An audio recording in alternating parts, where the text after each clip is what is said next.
Welcome to our channel. Today we how to save on medical malpractice claims with FindLaw, beginner guide step by step clearly.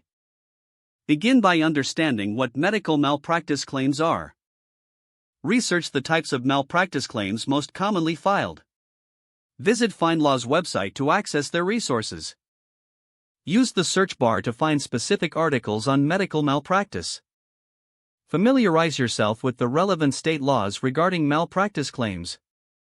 Explore FindLaw's database for statistics on malpractice claims.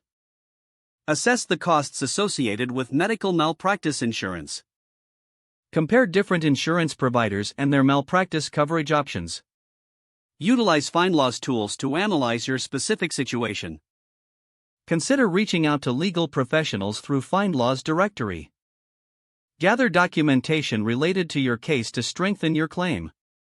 Review previous case studies available on FindLaw to understand outcomes. Stay informed about any changes in medical malpractice laws.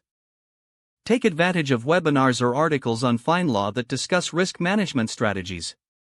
Build a strong case by compiling all necessary evidence and testimony.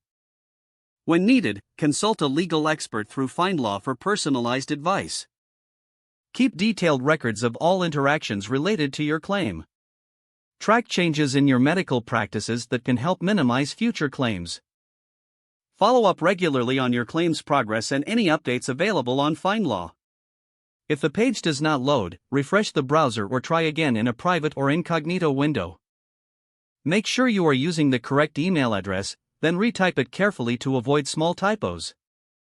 If your password is not accepted, use the reset option and create a new strong password you can remember.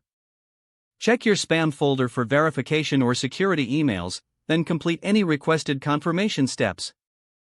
Enable two-factor authentication if available to improve account security and reduce unauthorized access risk. After signing in, review your profile details so your contact information and settings are accurate and current. If you see an error message, note it down and try again after restarting your device and internet connection. Log out when you finish, especially on shared devices, to keep your account and payment information secure. If the page does not load, refresh the browser or try again in a private or incognito window. Don't forget to like this video and subscribe to our channel for more step-by-step tech guides.